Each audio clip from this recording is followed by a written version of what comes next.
السلام عليكم وأسعد الله تعالى أيامكم. مهما حاولت وفتشت وبحثت فلن تجد مثل النكراني علي منصور كيالي يخلط الحابل بالنابل. ووالله هذا الرجل العجوز من علائم آخر الزمان الواضحة، وخير مثال عن الرويبضة الذي تحدث عنه سيدي محمد عليه الصلاة والسلام. والرويبضة هو التافه الذي يتحدث في أمر العامة، يتحدث في أمر لا يعرفه ولم يدرسه، ويفسره ويخترع من لدن نفسه تفسيرا عجيبا له. والخطير أنه يتحدث في الدين فيحلل ويحرم بالهوى ما أجرأه على الله، وما أعظم ما يقوم به عند الله. ألهذه الدرجة أعماك المال؟ ألهذه الدرجة بعت دينك بدنيا غيرك؟ لم يعد في عمرك بقية تستحق كل هذا العناء والجهد في سبيل تشويه الحقائق والدين والدعوة إلى الدين الإبراهيمي، الدين الهراء. لم يعد في العمر بقية، فالتفت إلى نفسك. كما ستسمعون أيها المتابعون الأكارم، فإن النكراني الكيالي يقول إن اصطياد الطيور المهاجرة جريمة مكتملة المواصفات، وأن الطائر المهاجر هو ابن سبيل، عليك أن تعامله كما تعامل أمك وأباك تماما. نعم، هذا ما يقوله النكراني الكيالي. ثم أضاف هذا النكراني الخرف أنه في سوريا وفي لبنان بالذات يحدث ارتكاب لمذبحة الطيور ومجزرة العصافير المهاجرة بحق هذه الأسراب التي تعبر البلاد. إذن هو يتهم السوريين واللبنانيين على وجه الخصوص بأنهم مجرمون بكل معنى الكلمة، وليس هذا فقط، بل يرتكبون حراما يؤخذون عليه عند الله سبحانه وتعالى. ثم يأتي كعادته من القرآن الكريم إلى آية يجعلها دليلا، وهذه الآية لا علاقة لها بالموضوع لا من قريب ولا من بعيد. دعونا من فضلكم أولا نستمع إليه بهدوء. على غاية كبيرة من الأهمية، وسوف نلفت انتباهكم إلى قضية كبرى هي عند الله جريمة مكتملة المواصفات، لكن الكثير لا ينتبهون إلى هذه الجريمة. هذه الطيور المسالمة وارتكاب مذبحة ومجزرة بحق هذه الطيور، وأخص بالذكر بعض الدول العربية، خلينا نكون منطقيين، يعني مثل الإخوة في لبنان، في سوريا، في لبنان. وهذا عند الله، يعني الكمائن للطيور المهاجرة، هذا عند الله جريمة كبرى عن سابق إصرار وتصميم، لأنه يعمل كمائن للطيور المهاجرة، وتعادل ذات الجريمة بحق البشر. يعني إذا عندك مجموعة من البشر تعبر بلادك وهي مهاجرة وقمت بمذبحة لها، فأنت حينما يمر من بلدك مجموعة مهاجرة من الطيور وتقوم بذبحها، فالقضيتين متماثلتين. هذا عند الله جريمة كبرى عن سابق إصرار وتصميم، لأنه يعمل كمائن للطيور المهاجرة، وتعادل ذات الجريمة بحق البشر. يعني إذا عندك مجموعة من البشر تعبر بلادك وهي مهاجرة وقمت بمذبحة لها، فأنت حينما يمر من بلدك مجموعة مهاجرة من الطيور وتقوم بذبحها، فالقضيتين متماثلتين، كأنك تقوم بمجزرة بحق البشر، وهذا هو السبب. تبدو القضية مضحكة، ولكنها خطيرة جدا، لأن هذا النكراني يحرم ما أحل الله. ما هذه الوقاحة؟ أين ورد في القرآن الكريم تحريم صيد الطيور المهاجرة؟ أو في السنة النبوية الصحيحة المطهرة على صاحبها الصلاة والسلام؟ أنت تفتري هذا، أنت كاذب وتفتري على الله، هذا افتراء، أن تدعي ما تقول. يقول الله سبحانه وتعالى في كتابه الكريم: بسم الله الرحمن الرحيم: يا أيها الذين آمنوا لا تحرموا طيبات ما أحل الله لكم ولا تعتدوا إن الله لا يحب المعتدين. أما الحرام حسب القرآن الكريم فهو قتل الصيد والناس حرم بالنص الواضح الصريح في سورة المائدة. بسم الله الرحمن الرحيم: يا أيها الذين آمنوا لا تقتلوا الصيد وأنتم حرم. وأيضا يقول رب العالمين في القرآن الكريم: وحرم عليكم صيد البر ما دمتم حرما، أي محرمون استعدادا للحج أو العمرة. إذن أعيد النقطة الأولى هي تحريم ما أحل الله تعالى. النقطة الثانية هي اتهام السوريين واللبنانيين بارتكاب مجازر شنيعة، هي نفس المجازر إذا ارتكبوها بحق البشر. أولاً القياس فاسد، بل مضحك، بل هراء.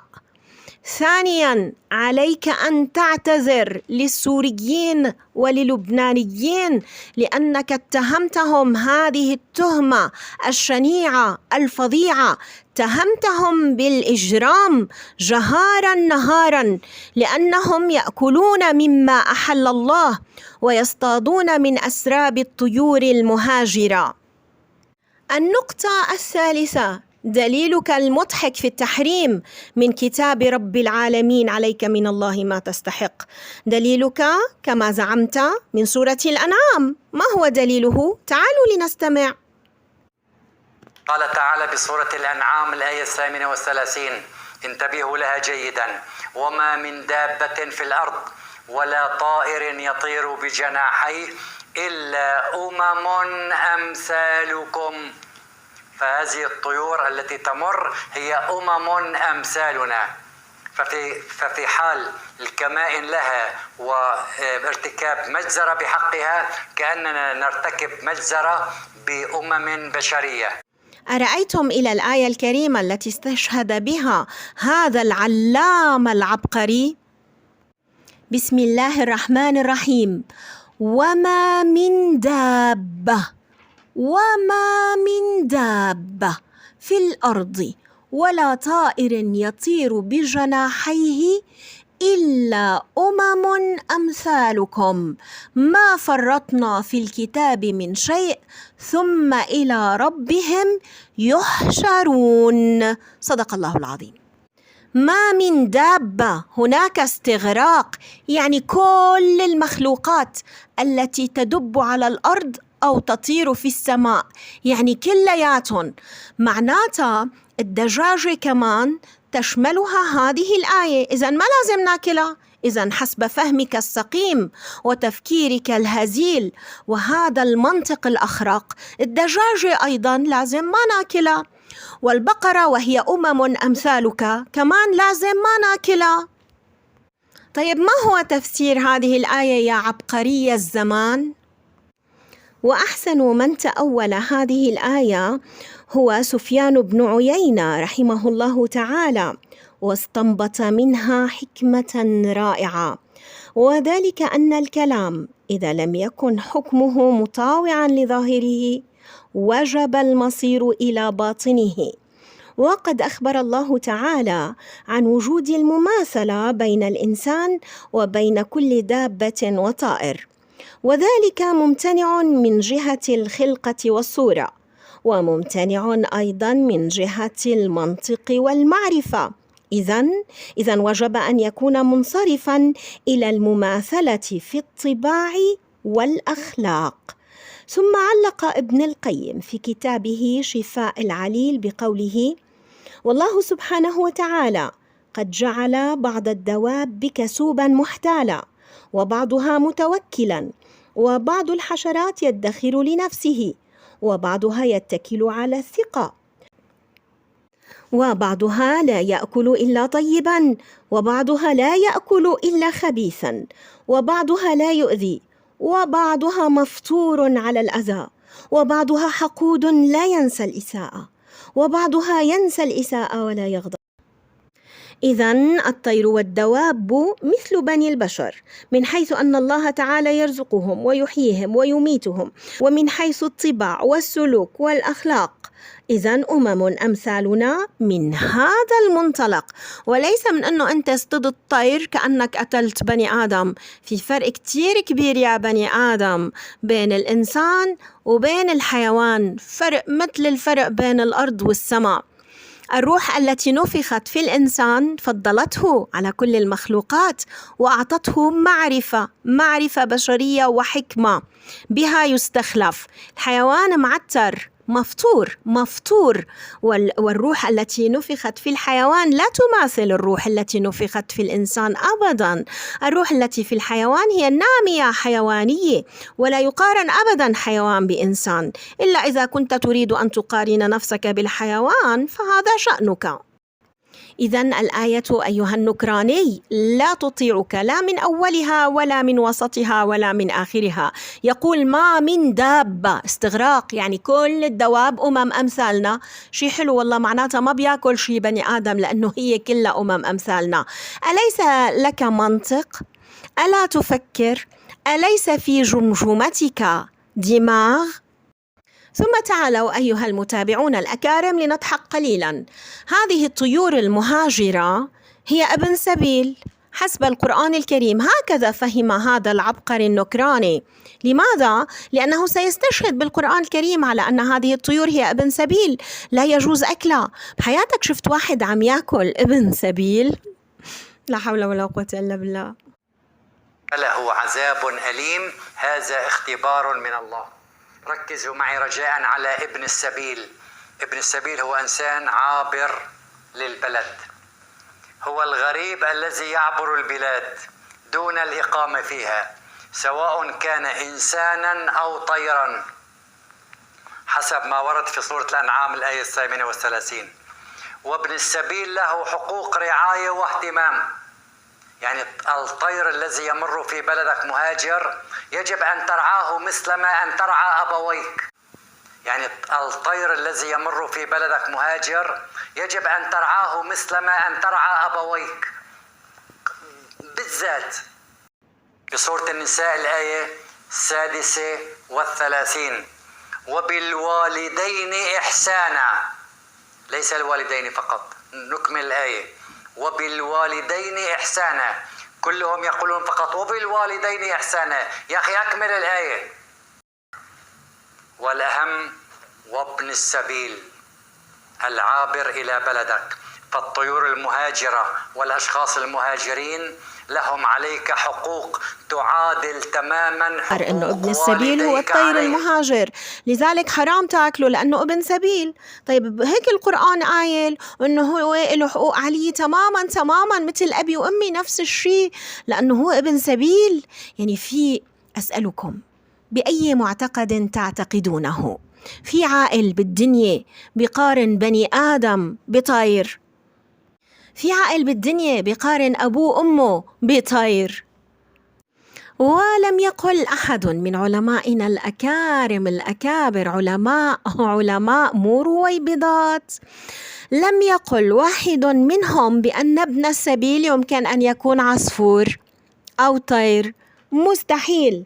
ابن السبيل هو المسافر المجتاز من بلد إلى آخر، وليس لديه من المال ما يعينه على سفره وعلى تغطية نفقاته. هذا الشخص لماذا ذكر؟ لأنه مستحق للزكاة حتى يكمل سفره إلى بلده، حتى وإن كان هذا الشخص غنيا في بلده الأصلي. بس هون عندي أنا هو ابن سبيل. ولماذا سمي ابن سبيل؟ لأنه تقريبا السبيل هو الطريق، لشدة ملازمته للطرقات. غريب لأنه ما في بيت بيحتويه. وانتبهوا، وهذه معلومة هامة جدا، المعيار هنا لابن السبيل ليس فقر الشخص، بل هو انقطاع السبيل به وهو خارج عن بلده، انقطاعه عن الوصول إلى رزقه وماله. وممكن أن يكون ابن السبيل أن يكون فقيرا، ومهما كان ابن السبيل إما فقير أو غني فهو مستحق للزكاة، وأن يعطى المال الكافي لإكمال سفره حتى يعود إلى بلده. والآن أيها المتابعون الأكارم، تعالوا إلى الدليل الدامغ الذي استنتجه هذا العبقري من القرآن الكريم على كل الهراء الذي قاله. تعالوا لنستمع له أولا. يا أيها الذين آمنوا ليبلونكم الله بشيء من الصيد تناله أيديكم، يعني إلقاء القبض على الطيور المهاجرة إذا كانت في حالة نوم، ورماحكم هذه أسلحة الصيد، ليعلم الله من يخافه بالغيب، فمن اعتدى بعد ذلك على هذه الطيور المهاجرة المسالمة فله عذاب أليم. والآن هذه الآية الكريمة كما نقل عن مقاتل نزلت في عمرة الحديبية، حيث ابتلاهم الله سبحانه وتعالى بالصيد وهم محرمون. حرام الواحد بالإسلام يصطاد وهو محرم. فكانت الدواب تتغشاهم في رحالهم، وكانوا متمكنين من صيدها، يعني ممكن ياخدوها بإيديهم ويطعنوها برماحهم، ممكن ياخدوها بالطريقة اللي بتعجبهم، ولكن الله ابتلاهم واختبرهم وامتحنهم.